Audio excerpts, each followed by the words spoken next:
How many of you believe alcoholism is, in fact, a disease? I'm in the medical university. Am I not? Okay.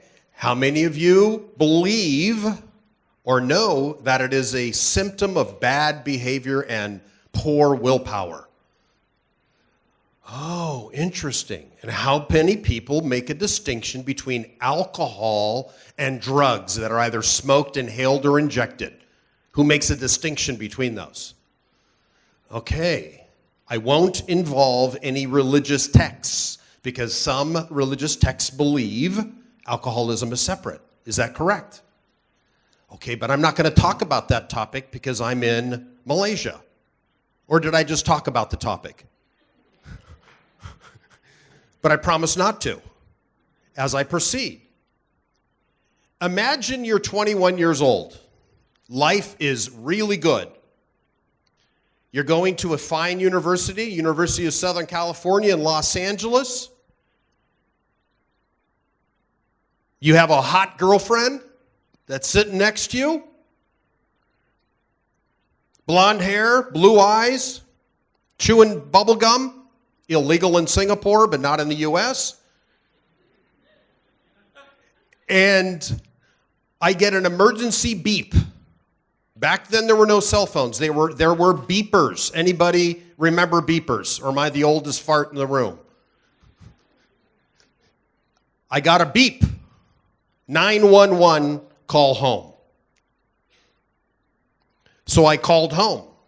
My mother got on the phone and announced that she had stage 4 cancer. Stage 4. Who would believe that that's a bad day? Anybody? Okay. Really a shit day. So I knew my mother was going to die.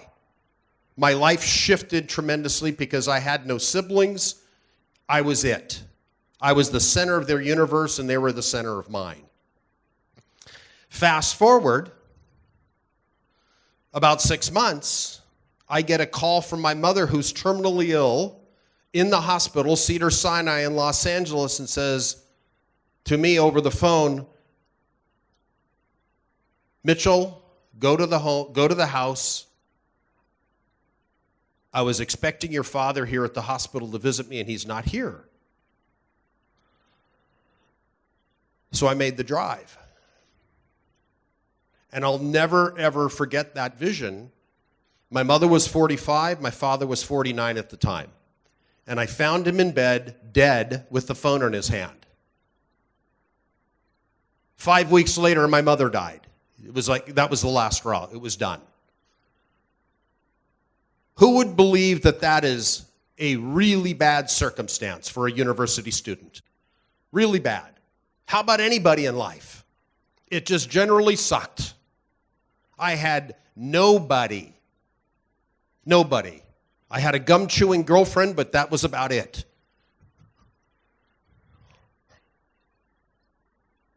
For the next 9 months, I went on a downward spiral. Downward, downward, downward. And what did I do at the age of 22? I got left a lot of money. I was instantly wealthy. I spent an insurmountable amount of money on cars, prostitutes, drugs, alcohol, and more of what I just listed to inebriate myself from the feelings of absolute abandonment. Abandonment. Can you relate to that? Would you possibly feel the same? My world had stopped.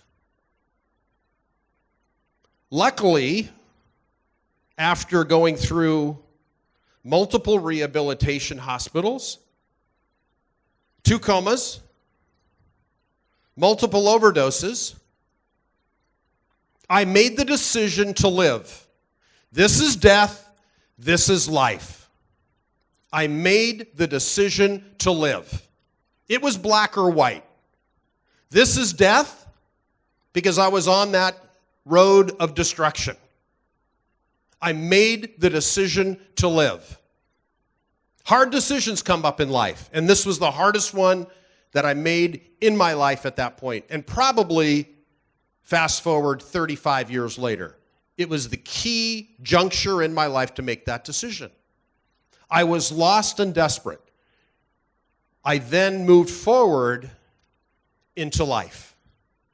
I embraced other people helping me.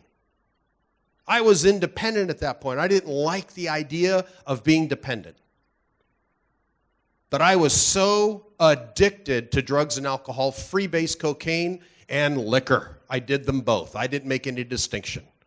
It was death or life. I chose to live. Chose to live.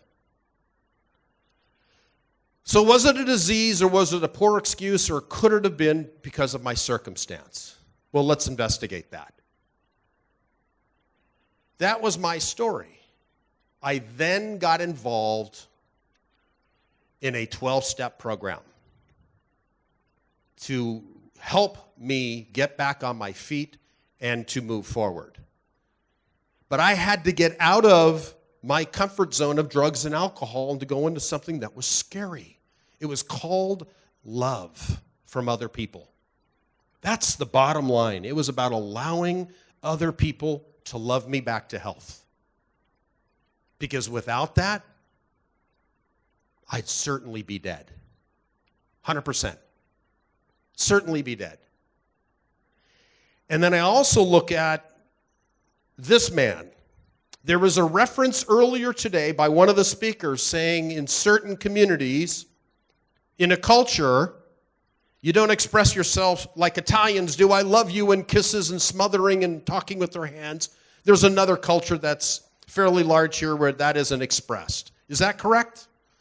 Okay. I didn't grow up in that. We did express love and said it, hugged each other, kissed. This was my surrogate father right here. His name is Master Jun Chung. He was my Korean surrogate father, my Taekwondo master. I earned my first black belt under him. I ended up getting 3 more. It served as a discipline and a way to make me move forward in my life instead of backward. It gave me the forward momentum. And through his culture, he loved me and said, Mitchie, you feel depressed? You do knuckle push-up. Knuckle push-up. Like do 50 on your knuckles. I got big knuckles today because of him. My hand modeling career is over. But I thank him for life because he loved me in the way he knew how to get me back on track. That was what was critical. He never hugged me. Koreans don't hug. They're students. It's just not part of the culture. And I accepted that. His way of love and helping me get through this addiction and alcoholism, knuckle push-up. You go now. You go now. 1,000 front kicky. 1,000. You go, go, go, go. Guess what you think about if you're feeling sorry for yourself when you're all in it?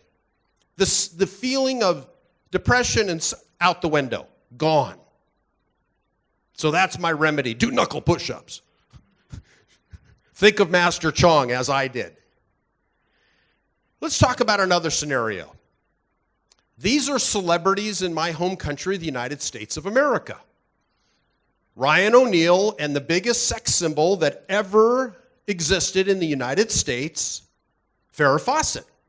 Some of you are too young to remember her, but if you look up Farrah Fawcett, she was the biggest in the U.S. during her time. And she never married officially this man, but they fostered a child, this young fellow, who was nothing but trouble. He had loving parents and all the money and fame in the world, but he couldn't get it. He didn't allow the love in.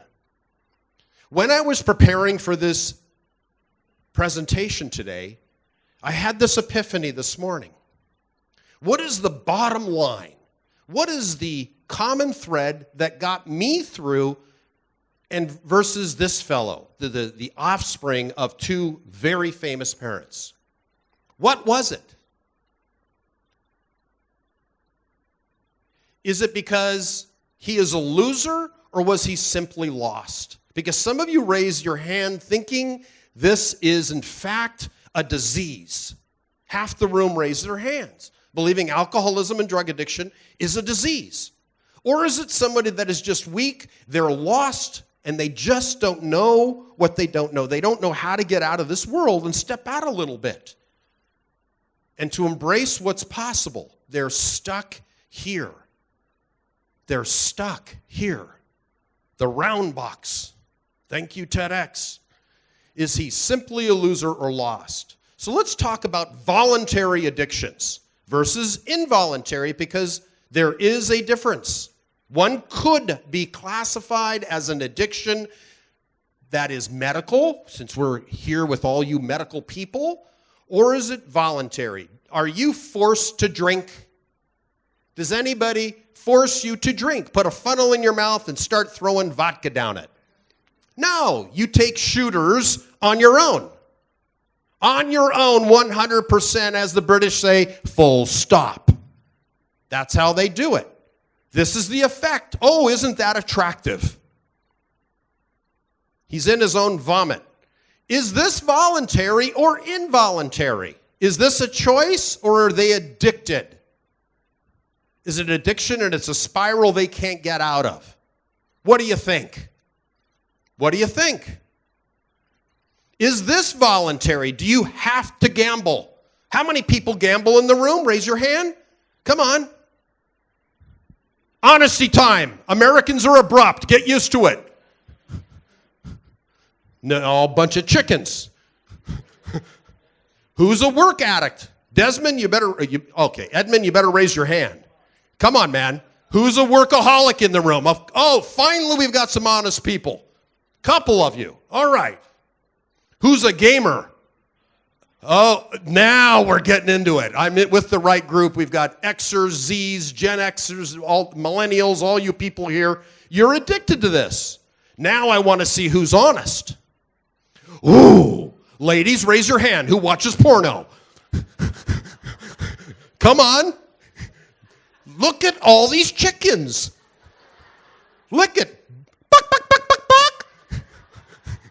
Not one person raised his or her hand. Edmund, I know you. Okay, nobody raised their hand. But they do exist. We've got some conservative people in my country. Yeah, I'm happy at Pornhub. Oh, a few people know. Isn't this good? Oh, the heads are nodding now. Okay, everybody. All right, so let's talk about involuntary addictions. Involuntary, because all the ones that I mentioned, nobody forced you to watch Pornhub, but you all knew about it. And you look very serious because I disclosed something you've been hiding, sir. You uncrossed your legs very quickly. Very quickly. I mean, you couldn't do it faster if I asked you to do it again. Okay, don't kill me after, okay? I'm still a black belt. Careful. Sugar addiction. Who's got a sugar addiction? Look at me. I'm wearing my shirt outside for a reason. I've got a great shape. It's called round. There's a hair pack, no six pack. But is that voluntary? We have to eat, don't we? You're finally smiling because I'm on to the next slide. Hey, buddy, we can go back to Pornhub at any moment. This isn't healthy. It's better to stay where you are.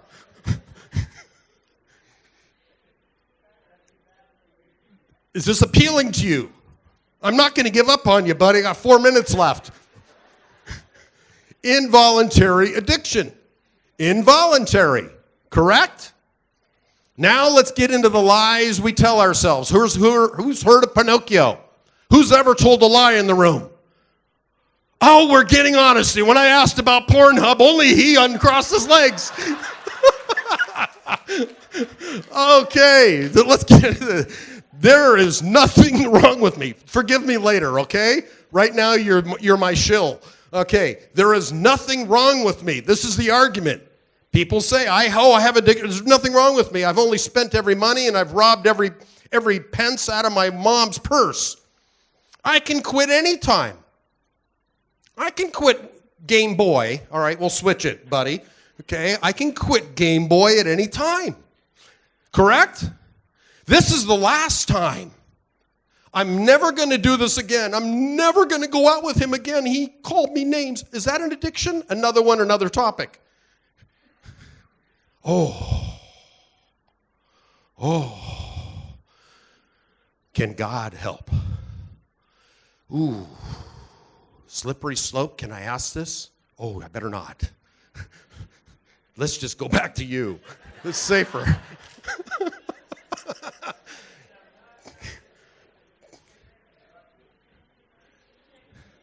What you need to understand is take 2.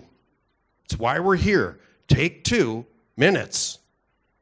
Pause and rewind your thinking to look at it a different way. That's why we're here in this medical university.